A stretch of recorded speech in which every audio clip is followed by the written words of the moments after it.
Hey, what's up, y'all? This is Edem back again with another video. Uh, Welcome to the channel if you're new. If you are already part of the family, thanks for stopping in and checking back in with us. On this channel, we talk all things real estate, residential and commercial, with a little bit of financial literacy and some personal development content sprinkled in on top. So, uh, welcome, and you know, uh,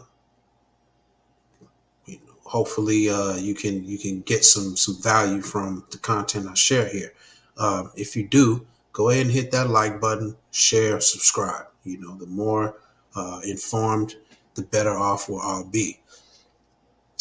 We have a free VIP group where we share information about what's working in the community, and we answer questions and we learn and grow together as a community. So if you'd like to join, it's free.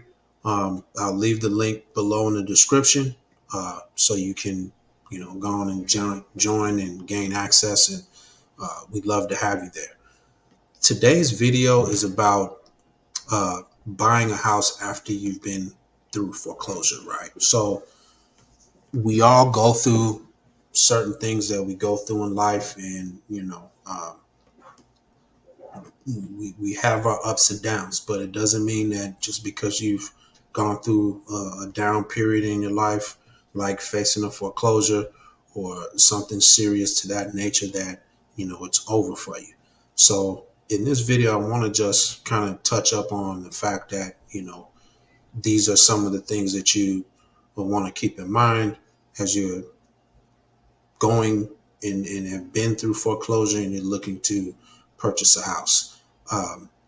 So let's get started and let's get into it.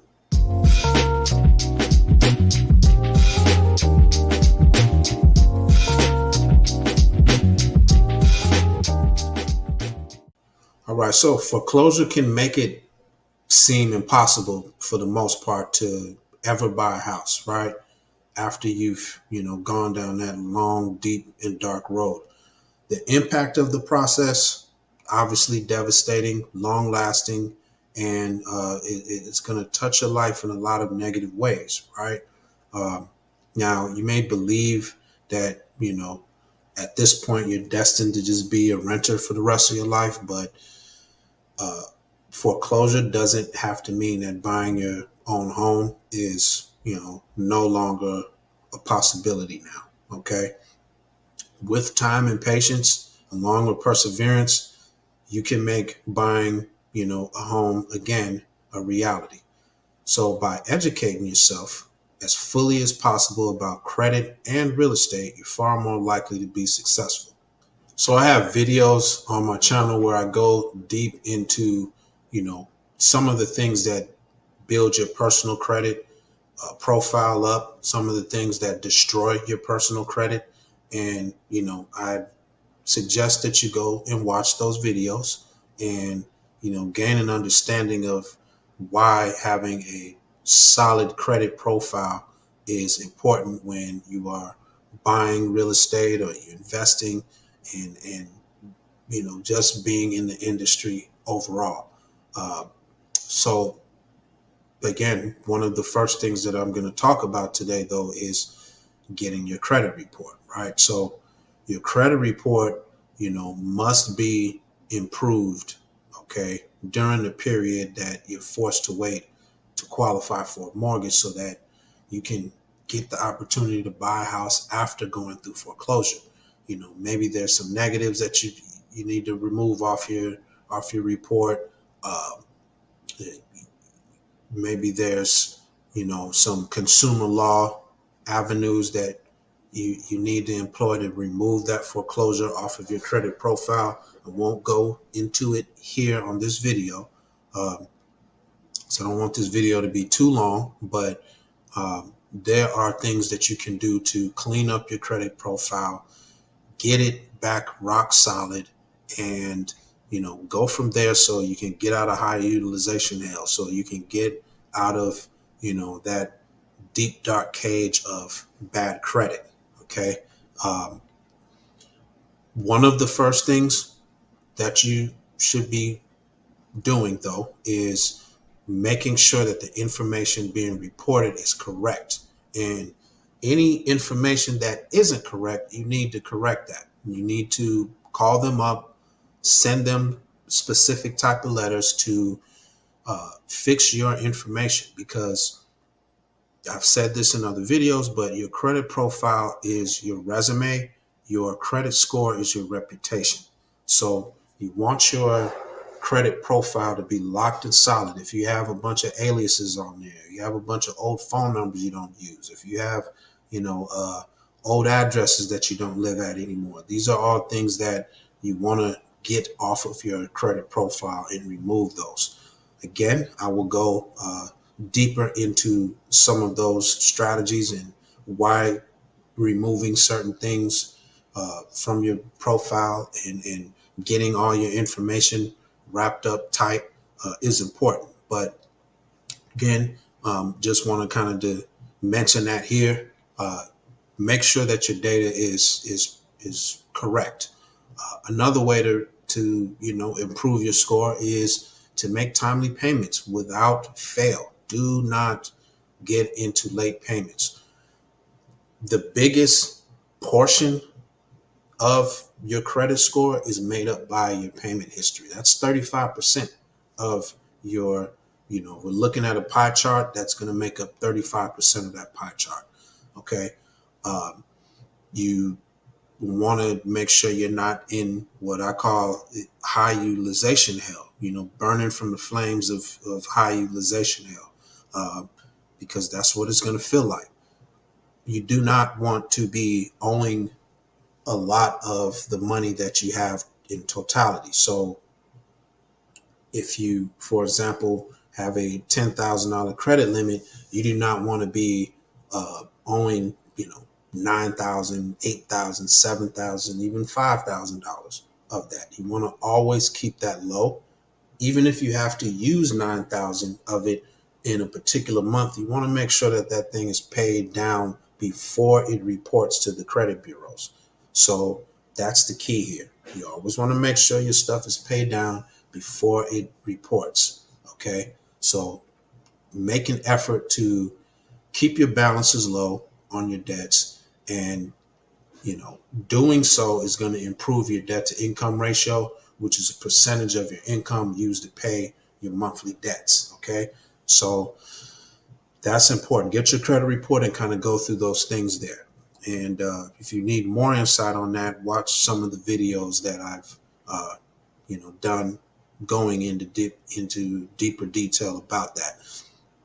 Next thing is, save your cash. Okay. Because your credit has been affected in such a way, the more you save towards buying a house after going through a foreclosure, the better. All right. You might be required to put down more than, the standard minimum because of your credit history as a result. Right. So you'll also want to have additional cash on hand to make any repairs or complete work, which, a lot of times is, going to come along with more affordable housing. If you haven't yet, make plans to sit down and get serious about working out your budget and sticking to it without fail, guys. Like, really, this is why I've started to sprinkle in some financial literacy information in here, because, when you get off track, a lot of times it's hard to get back on track. And the whole key is not getting off track in the first place, right? So that could come from a lack of information or bad behavior. Okay. So we want to make sure that we're taking the right actions, and we want to make sure that we're applying information that actually is benefiting us and helping us in the long run as a whole. So add into your budget, ways to save for, from 3 to 6 months of your income as, emergency living expenses.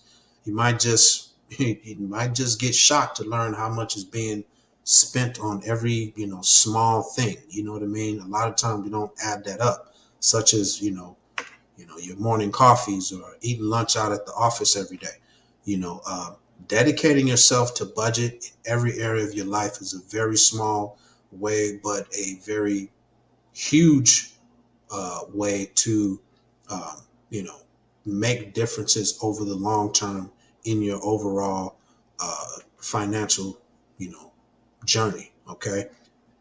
And improve your credit score. I mean, again, we've kind of been talking about this. Once you've gone through the process of foreclosure, it's going to remain on your credit history for 7 years, unless you take some certain approaches that I'll talk about in other videos. Additionally, um, there's at least a 2-year period for VA loans, and at a minimum 3 years before you'd be able to, qualify for mortgages from other lenders.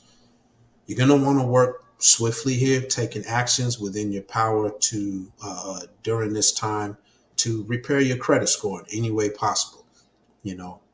When you do buy a house after going through foreclosure, you can expect to pay naturally higher interest on the mortgage as well. So for this reason, it might be beneficial to buy a property that is at a bargain price and invest in some elbow grease, okay, and sweat equity, and get that home, up to par, right? Now, there's something called extenuating circumstances. Regrettably, circumstances in life can bring on changes that are unpredictable and are beyond our control, and we're usually forced to live with the consequences. If your foreclosure, falls under this category, uh, this can shorten the waiting period needed for you to qualify for a mortgage. Okay, so to do so without any waiting period, your situation must meet the guidelines that your lender considers as qualifying for the extenuating circumstances exclusion. Okay. Likewise, you must be able to show that you have fully recovered financially from the event, and that the event is unlikely to occur again should you buy a house in the future. Okay. Another thing to keep in mind is professional buyers and cash buyers. Okay, it's never a bad idea to have an experienced guide, especially when you've done all the work, or repairing your credit, and making sacrifice to save in order to achieve owning a home again. A lot of times what's happening is, because of the networking between professional buyers and across the country and things of that nature, uh, generally have the inside scoop on some of the best deals, across the country. So, um, you know, keep that in mind when you are, trying to buy a home after you've gone through the foreclosure process. So, hopefully this information helped out. Obviously, the main factor here is going to be improving your credit and making sure your credit is right. And make sure you go and watch the videos that I've done on that, and take the steps to make sure your credit profile is locked and sealed tight. You know what I mean? You want to make sure that you do not destroy that, because we are definitely moving into a new way of doing business, and uh, a new way of living as a whole globally. So uh, your credit is going to be extremely, extremely important. Not saying that it's not already, but it's going to be even more paramount that you have your stuff locked tight and up to par. So with that said, I'm going to end this video here. Hopefully you found some value. Comment below with any questions, concerns, or feedback or experiences. Uh, if you've gone through foreclosure and you're now searching for a house, and you have some questions, jump in the comments below. If you've already been through foreclosure and then came out and bought you a house, and you want to share your experience on what worked for you and what didn't, jump in the comments below. We love to hear and interact and have a conversation with you. So until next time, happy investing. Take care.